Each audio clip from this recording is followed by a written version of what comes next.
प्यारे बच्चों, आइए चुंबकत्व और द्रव्य के अंतर्गत एक समान चुंबकीय क्षेत्र में चुंबकीय द्विध्रुव पर बल युग्म के आघूर्ण के बारे में जानकारी प्राप्त करते हैं।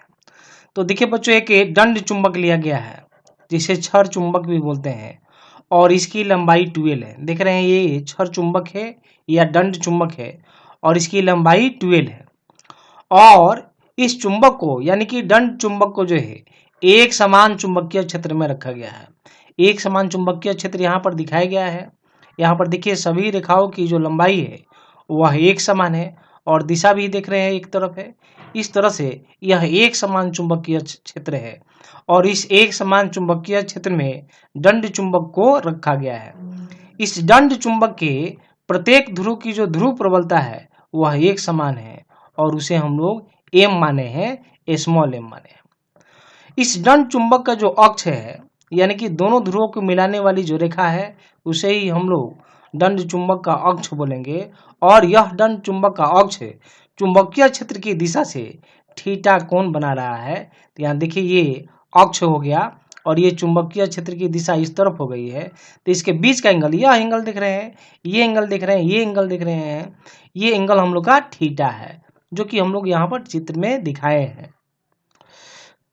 तो देखिए बच्चों, जब हम लोग किसी दंड चुंबक को एक समान चुंबकीय क्षेत्र में यहाँ पर रखे हैं तब यहाँ पर जो उत्तरी ध्रुव है या यहाँ पर जो दक्षिणी ध्रुव है, इस उत्तरी ध्रुव और इस दक्षिणी ध्रुव पर जो है चुंबकीय क्षेत्र जो है बल आरोपित करेगा जिसे चुंबकीय बल बोलेंगे। तो उत्तरी ध्रुव पर भी जो है चुंबकीय बल लगेगा और दक्षिणी ध्रुव पर भी चुंबकीय बल लगेगा। तो हम लोग चुंबकीय बल के लिए हम लोग यहाँ पर फॉर्मूला लिख सकते हैं। यहाँ पर देखिए यह जो हम लोग लिखेंगे उत्तरी ध्रुव पर आरोपित बल, तो ये हो जाएगा एम और बी।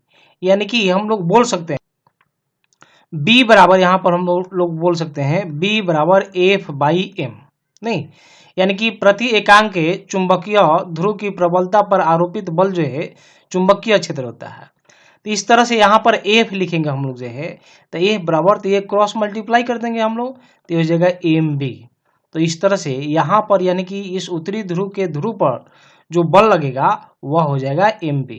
तो यह जो एम बी है एक प्रकार का बल है। देख रहे हैं यहाँ पर हम लोग एफ है, तो ये चुंबकीय बल उत्तरी ध्रुव पर लगा।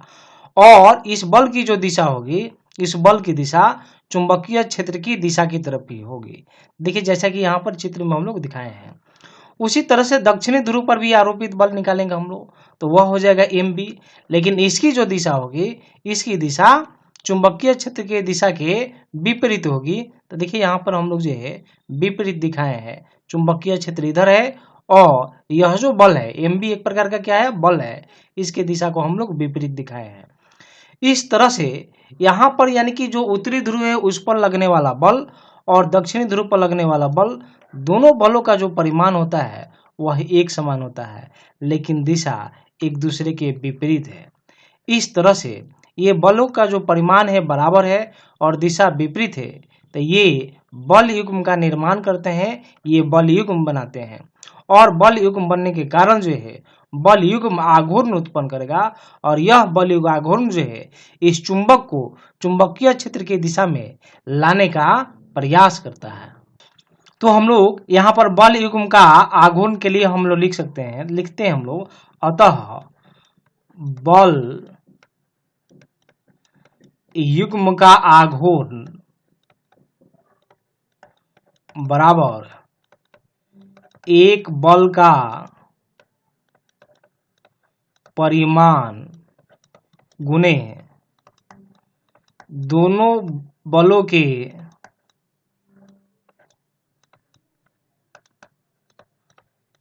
बीच की लंबिक दूरी। तो बल युग्म का जो आघूर्ण है इसे हम लोग टाउ से दिखाते हैं और दोनों में से एक बल का परिमाण, आप इसका लीजिए चाहे इसका लेंगे हम लोग, यहाँ पर लिख पाएंगे हम लोग एम बी हो जाएगा और बीच की लंबिक दूरी लेना है। तो देखिए एक बल इधर है, नहीं एक बल ये एम बी यहाँ हो गया और दूसरा बल देखिए इस तरह से यहाँ लगा है एम बी इस तरह से। तो दोनों बलों का जो लंबिक दूरी है, तो यहाँ से एक लंब हम लोग खींच देंगे, देख रहे हैं ये लंब खींच देंगे, तो यही लंबिक दूरी होगी। यानी कि देखिए एन से ओ के बीच की दूरी जो है ये लांबिक दूरी है। तो आप इस ट्रेंगल में हम लोग ध्यान देंगे, तो हम लोग जो लांबिक दूरी ये एनओ है, तो आप यहाँ पर हम लोग लिख सकते हैं एनओ। अब हम लोग एनओ का मान कैसे निकालेंगे, तो यहाँ पर इस त्रिभुज को ध्यान से देखिए, ये एक समकोण त्रिभुज है। हम लोग यहाँ लिख सकते हैं समकोण त्रिभुज एन ओ एस में, तो हम लोग क्या लिखेंगे साइन थीटा, देख रहे हैं यहाँ पर, तो लिख पाएंगे हम लोग साइन थीटा। तो साइन थीटा बराबर हम लोग क्या लिखेंगे लंब बटा कर्ण, तो ये एंगल के सामने भुजा लंब हो जाएगा, तो लंब एनो हो जाएगा, यहाँ लिख पाएंगे एनो, और कर्ण हो जाएगा एस एन, ये हो जाएगा एस एन। तो हम लोग को एनो का मान निकालना है, तो हम लोग लिख सकते हैं यहाँ पर एनो बराबर हो जाएगा एस एन, और ये हो जाएगा साइन थीटा। एस एन, तो देखिए एस एन यानी कि चुंबक की लंबाई कितनी है 12 है, यहाँ 12 लिखेंगे, तो इस तरह से लिख पाएंगे एनो बराबर हो जाएगा 12, और ये हो जाएगा साइन थीटा। अब ये एनो का मान हम लोग यहाँ पर रखते हैं, तो रखते हैं हम लोग, तो जब इस एनो का मान हम लोग जो है यहाँ पर रखेंगे, तो आप लिख पाएंगे हम लोग जो है टाउ बराबर एम बी, और ये एनो, तो एनो क्या है 12 साइन थीटा, यहाँ लिखते हैं 12, और ये हो जाएगा साइन थीटा। अब देखिए बच्चों यहाँ पर एम इंटू 12, यानी कि एम इंटू 12 बराबर होता है कैपिटल एम, जिसे हम लोग चुंबकीय द्विध्रुव आघूर्ण के नाम से जानते हैं। और ये जो स्मॉल एम है ये क्या है ध्रुव प्रबलता है। तो ये हम लोग एम इंटू 12 की जगह आप कैपिटल एम रख देंगे, तो हम लोग रखेंगे तो टाउ बराबर लिख पाएंगे एम बी, और ये हो जाएगा साइन थीटा। तो इस तरह से हम लोग जो है बल युग्म का आघूर्ण यहाँ पर प्राप्त कर सकते हैं। यदि हम लोग चाहते हैं कि सदिश रूप में लिखें हम लोग, तो देखिए हम लोग लिख सकते हैं यहाँ पर सदिश रूप में, तो सदिश रूप में लिखेंगे तो लिख पाएंगे टाउ बराबर, तो वेक्टर फॉर्म में लिखना होगा, और लिखेंगे एम क्रॉस बी, तो ये हो गया सदिश रूप में। अब सदिश रूप में होगा तो इसकी दिशा भी दिखानी होगी, तो देखिए कैसे हम लोग दिशा दिखाएंगे। तो देखिए ये एम की जो दिशा होगी, इस एम की जो दिशा होगी दक्षिणी ध्रुव से उत्तरी ध्रुव की तरफ, तो दक्षिण ध्रुव से इधर है, तो हम लोग दिशा दिखा दिए हम लोग इधर, ये हो गया एम का, ये हो गया एम। और चुंबकीय क्षेत्र इधर है, तो हम लोग इधर दिखा दिए चुंबकीय क्षेत्र, तो ये हो गया बी। और बीच का एंगल कितना है थीटा है, तो ये एंगल हो गया थीटा। अब हम लोग को आना है एम क्रॉस बी, जब एम क्रॉस बी आएंगे तब इसकी दिशा किधर हो जाएगी नीचे की तरफ हो जाएगी, और ये हम लोग लिख सकते हैं एम क्रॉस बी। इस तरह से हम लोग आघूर्ण की यानी कि बल युग्म आघूर्ण की यहाँ पर दिशा भी प्राप्त कर सकते हैं। आइए बच्चों हम लोग विशेष स्थितियां देखिए यहाँ पर दो है। पहला हम लोग का है यदि इस चुंबक को हम लोग जो है यानी कि चुंबक का अक्ष चुंबकीय क्षेत्र की दिशा की तरफ होगी, तो यानी कि चुंबक का अक्ष जब जो है चुंबकीय क्षेत्र की दिशा की तरफ होगी, यानी कि दोनों एक दूसरे के समानांतर होगा, ऐसी स्थिति में थीटा बराबर हो जाएगा 0 डिग्री। जब 0 डिग्री होगा तब आघूर्ण क्या लगेगा, तो आघूर्ण के लिए हम लोग फॉर्मूला पर है यहाँ पर बल युग्म का आघूर्ण टॉर्क टाउ बराबर एम बी साइन थीटा, और थीटा यहाँ 0 है, हम लोग लिख सकते हैं एम बी साइन 0 डिग्री। तो साइन 0 तो 0 हो जाएगा, यानी कि एम बी इंटू 0, यानी कि टॉर्क का मान क्या आ जाएगा 0। यानी कि जब हम लोग दंड चुंबक को चुंबकीय क्षेत्र के समानांतर रखेंगे तब इस चुंबक पर कोई भी बल युग्म का आघूर्ण आरोपित नहीं होगा, टॉर्क का मान 0 होगा। दूसरी स्थिति देखिए, जब हम लोग इस चुंबक को हम लोग जो है दंड चुंबक को जो है चुंबकीय क्षेत्र के लंबवत रखते हैं, जब लंबवत रखेंगे तब थीटा बराबर हो जाएगा 90 डिग्री। ऐसी स्थिति में आघूर्ण हो जाएगा टाउ बराबर एम बी साइन थीटा, यानी कि टाउ बराबर M B sine 90 degree, sine 91, तो टॉर्क बराबर हो जाएगा एम बी इंटू 1, और ये टाउ बराबर हो जाएगा एम बी। और यही जो है टॉर्क का मैक्सिमम वैल्यू होता है, तो टाउ मैक्स लिख दिए, और ये हो गया एम बी। आइए अब हम लोग चुंबकीय द्विध्रुव आघूर्ण का एसआई मात्रक जानते हैं, तो हम लोग यहाँ पर लिख सकते हैं चुंबकीय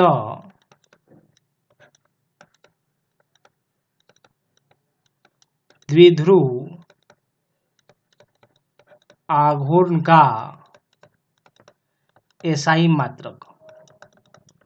तो देखिए बच्चों, हम लोग फॉर्मूला पढ़े टाउ बराबर एम बी और ये साइन थीटा।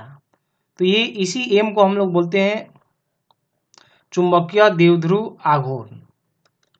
तो हम लोग यहाँ पर लिख सकते हैं एम बराबर, तो एम बराबर आप लिख पाएंगे टाउ और बी साइन थीटा नीचे चला जाएगा, लिख पाएंगे बी साइन थीटा। ये टाउ है, इसको हम लोग न्यूटन मीटर में भी बोल सकते हैं। तो देखिए एक एम का हम लोग मात्रक लिख सकते हैं न्यूटन मीटर और बी का क्या हो जाएगा टेस्ला। तो इस तरह से ये साइन थीटा का कुछ भी मात्रक नहीं होगा, ये जो है कुछ आंकिक वैल्यू देगा हम लोग का। जैसे साइन 30 है तो 1/2 हो गया, साइन 60 है तो √3/2 हो गया। तो ये हम लोग का इसका कुछ नहीं मात्रक होगा, साइन थीटा का मात्रक नहीं होगा। तो ये टाउ का मात्रक हो गया न्यूटन मीटर और ये जो बी है बी का मात्रक हो गया टेस्ला। इस तरह से हम लोग बोल सकते हैं एम का एक मात्रक हो गया यहाँ पर न्यूटन मीटर प्रति टेस्ला। दूसरा हम लोग देखिए क्या लिख सकते हैं, यह जो न्यूटन मीटर है ये न्यूटन मीटर जो है जूल के बराबर होता है। तो इस तरह से हम लोग जूल प्रति टेस्ला भी हम लोग बोल सकते हैं। तो ऊपर में जूल और ये नीचे टेस्ला ऊपर जाएगा तो हम लोग बोलेंगे जूल प्रति टेस्ला। और एक और मात्रक होता है और वह मात्रक होता है एम्पियर प्रति metre square, ampere metre square. तो इस तरह से इसके तीन मात्रक हो गए, एक हो गया न्यूटन मीटर प्रति टेस्ला हो गया और दूसरा हो जाएगा जूल प्रति टेस्ला हो जाएगा और तीसरा एम्पियर मीटर स्क्वायर हो गया। तो आपको ध्यान में रखना है तीनों जो है ये चुंबकीय द्विध्रुव आघूर्ण का ही एसआई मात्रक है। आइए बच्चों एक क्वेश्चन हम लोग सॉल्व करते हैं। क्वेश्चन दिया हुआ है एक दंड चुंबक के ध्रुवों की प्रबलता जो है यह दी गई है 48 एम्पियर मीटर, यानी कि एम बराबर हम लोग लिख सकते हैं, एम का मतलब हो गया ध्रुव प्रबलता, यहाँ लिख सकते हैं हम लोग एम का मतलब हो गया ध्रुव प्रबलता और ये मान दिया गया कितना 48 एम्पियर मीटर और दोनों ध्रुवों के बीच की दूरी यानी कि यह लंबाई दी गई है 12। ध्यान में रखना है दोनों ध्रुवों के बीच की दूरी यानी कि ये 12 के बराबर हो जाएगा कितना 25 सेंटीमीटर और इसे मीटर में चेंज करेंगे तो ये हो जाएगा 0.25 मीटर। तो पूछा गया है चुंबकीय आघूर्ण, तो चुंबकीय आघूर्ण हम लोग एम से दिखाते हैं, चुंबकीय आघूर्ण को कैपिटल एम से दिखाते हैं, ये मान निकालना है। तो एम बराबर फॉर्मूला होता है M into small m into 12। Small m दिया हुआ है 48 एम्पियर मीटर, यहाँ लिख सकते हैं 48 एम्पियर मीटर और 12 ये दिया हुआ है तो हम लोग लिख सकते हैं 0.25 मीटर।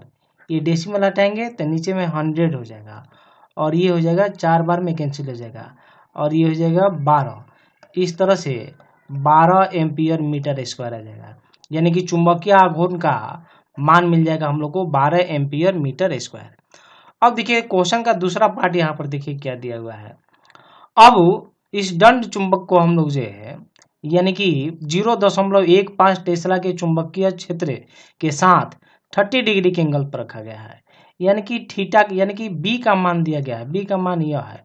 टेस्ला किसका मात्रक है चुंबकीय क्षेत्र का, तो बी बराबर हो जाएगा 0.15 टेस्ला और थीटा कितना डिग्री के साथ 30 डिग्री, यहाँ लिख देंगे 30 डिग्री। तो पूछा गया है कि बल युग्म के आघूर्ण, तो बल युग्म का आघूर्ण यानी कि टाउ का मान और टाउ के लिए फॉर्मूला होता है टाउ बराबर एम बी और ये हो जाता है साइन थीटा। तो देखिए यहाँ पर टाउ तो एम का मान हम लोग निकाल लेंगे कितना है, तो ये है 12 नहीं और आप लिख सकते हैं एम्पियर मीटर स्क्वायर और बी का मतलब यहाँ पर देखिए मान दिया गया है, हम लिखेंगे 0.15 टेस्ला हो जाएगा। और यहाँ पर आप देखिए हम लोग जो है साइन थीटा है तो थीटा कितना है 30 डिग्री, यहाँ लिख सकते हैं साइन 30 डिग्री। इस तरह से ये हम लोग थोड़ा सा एक स्टेप और आगे आते हैं, 12 गुने 0.15 गुने साइन 30 का मान हो जाएगा 1/2 और ये हो जाएगा एम्पियर मीटर स्क्वायर नहीं और ये हो जाएगा ऊपर में हम लोग का टेस्ला है। अब ये डेसिमल को हटाएंगे हम लोग, तो डेसिमल को हटाएंगे तो ये हो जाएगा 100 हो जाएगा। यहाँ से आप मल्टीप्लाई करेंगे हम लोग, तो ये मल्टीप्लाई करेंगे यहाँ पर तो देखिए ये हो जाएगा हम लोग का अब 5 हो जाएगा, ये 15 है तो ये 5 से हम लोग यहाँ पर कैंसिल करेंगे तो ये 3 हो जाएगा और ये हो जाएगा 20 हो जाएगा। और इसको इससे कैंसिल करेंगे तो ये 6 हो जाएगा, और फिर ये हम लोग कैंसिल करेंगे यहाँ पर, तो ये कैंसिल करेंगे तो ये 2 तिया 6 और ये हो जाएगा 10। इस तरह से टाउ बराबर हो जाएगा 0.3, और हम लोग यहाँ पर लिख सकते हैं ampere metre square, ampere metre square, और ये टेस्ला आंसर हो जाएगा। यहाँ देखिए बच्चों, ये 3 है, ये 3 हम लोग नहीं लिए हैं, कैलकुलेशन मिस्टेक हो जाएगा। ये 3 × 3 नहीं देख रहे हैं, 3 × 3 हो जाएगा हम लोग को, और नीचे में ये 10 है, तो 3 × 3 तो 9, और 9 में हम लोग 10 से डिवाइड करेंगे तो हम लोग को क्या मिलेगा, ये हो जाएगा हम लोग का, लिख सकते हैं यहाँ पर 0.9 एम्पियर मीटर स्क्वायर टेस्ला, या आप न्यूटन मीटर भी हम लोग लिख सकते हैं।